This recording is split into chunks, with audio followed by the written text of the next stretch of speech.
Hi, I'm Jason Grover for ThatShelf.com, and we're here to look at the Doors LA Woman UHQR set. Shelf. So, another UHQR release, this one with the new box set. I think a lot of people online have seen this already, but I thought, let's add to the library of videos here. This is actually purchased for a good friend of mine. I got it in for him, but why don't I sort of give a look to it? I'm a Doors fan. I think it took me a while to actually get into sort of beyond the sort of greatest hits vibe of it and actually treat them as an album band.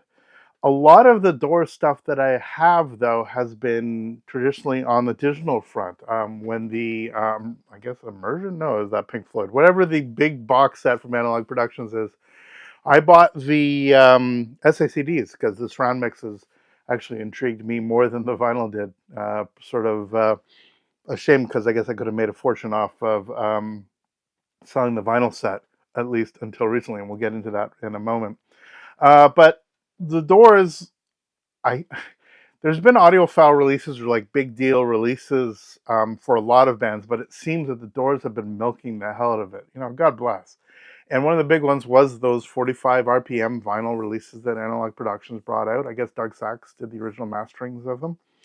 And I've heard them, and they seem quite exceptional. I've always wanted it. I thought I was going to hold out until a box set, and I still might.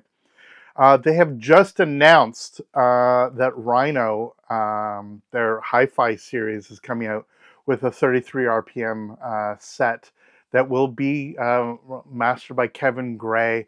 A lot of people are quite excited about it. The original box will be limited to 3,000, sort of like what they did with the ZZ Top, the ZZ Top stuff. And then the actual albums will come out in time, presumably. Again, that's what a lot of the Rhino stuff has been doing, and it's actually, they sound amazing. Those will be, of course, 33 RPM, but Kevin Gray mix, straight from the master tapes, where at all possible. Every album, I believe, except for the first album.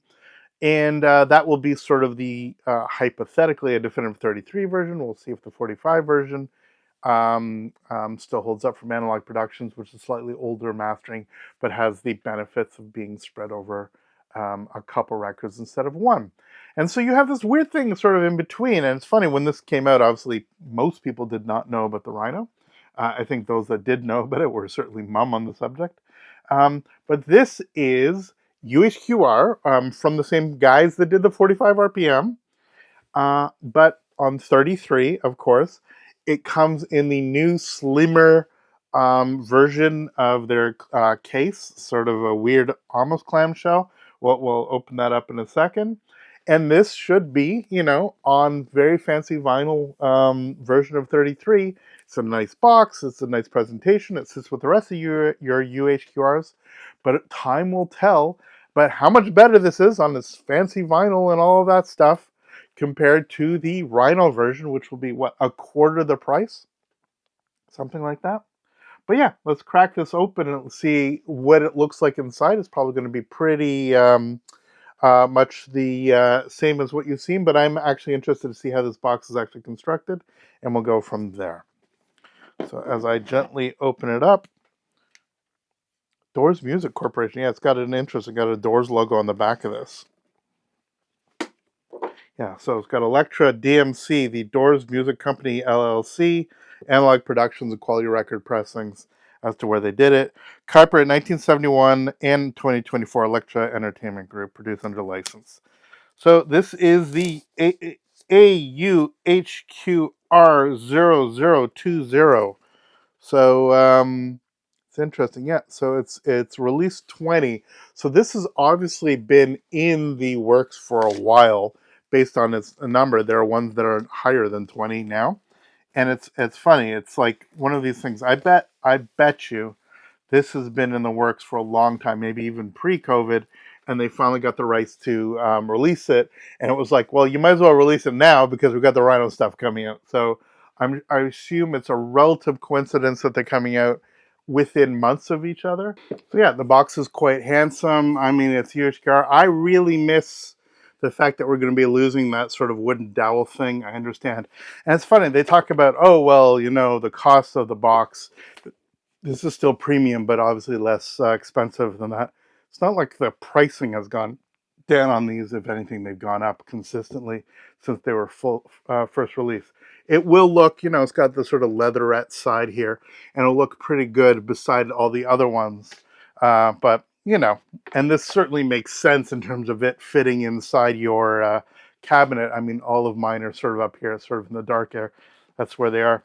But yeah, that's what the new box looks like. It opens up, as I do this carefully, like this. So as you open it, the box is sort of one piece.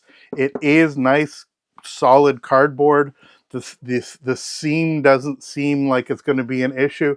Certainly miles better than the original UHQR box, which is sort of lifts off. It's a total, like, after years, it's not great. There's no foam in here, which is interesting, unlike the original UHQR, which is great.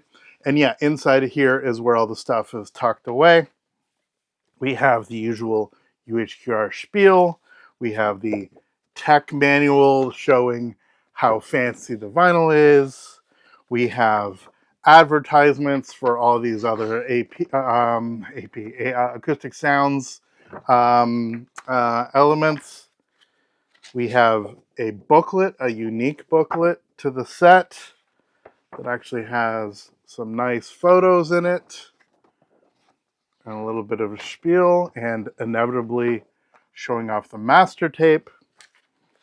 We have this, which is the original style of inner, the yellow inner that would shown out through this, because they have given you a replica of the original record, how it actually behaved, with this clear, you can see I can put my hand here, right, this sort of clear window. And so if I put this guy in here with this sort of die cut, that's how the record could and would look. I love that they do this. And so any sort of, kvetching I have about the change of the box, change is change. But the fact of the matter is that you get an actual cover, replica cover. I love the MoFi one-step stuff, but the fact that you don't actually get a real cover, that you can take stuff out of the box, just put this on your shelf, is a bit frustrating. And then the record itself. And the record itself, again, it's a single disc, housed separately and outside of the other elements. QRP, you can see that it's in a sort of a regular sort of, 2mm plastic sleeve. And then we have in their rice paper sleeve, the QRP sleeve, we have the Doors LA Woman right here on the Clarity vinyl. And looks absolutely immaculate. I see no issues whatsoever. The vinyl itself, the old Elektra label being reproduced, all these elements here. So this is the new version of UHQR. This is a sort of weird thing, because I think it'll be very interesting to see how this record actually sounds in comparison to the Kevin Gray 33 to 33. Two different mastering engineers, both with access to the master tapes. One with pretty exceptional vinyl compound, the other without. One costing, I don't know, what is it, 40 US, this one costing 120 US or something like that. But you get a really nice box, and you get a really nice replication of the cover. I believe this will sound pretty damn good. We will see how it actually compares when I actually have a chance to listen to it. But, given the fact that my friend picked it up, I thought I would actually show you what it looks like on the inside. You get the normal stickers. I'm going to tuck these in nicely for him. And yeah, that's our quick look at an unboxing of the new UHQR. Moving forward, this is the way they're going to go. And again, I just think that we may be at a point now where you're definitely going to see this be less common, if that makes any sense. I think that the studios themselves are going to start bringing more and more stuff in-house and realizing that they can get away of fitting this, post-COVID decreasing market, that they can actually go direct. And it'll be interesting to see how companies like Mobile Fidelity, like Analogue Productions, like other of the sort of more niche labels sort of navigate, once again find themselves finding an audience and being able to license stuff and be treated as well as they have been in the past. It's going to be increasingly difficult to get master tapes, that's for sure. And so one of the big things about what MoFi has done by moving to DSD and actually bringing their system to where the tapes are and doing these versions where they can, you know, replicate for years to come, I think is the way forward, but we will see how it actually plays out.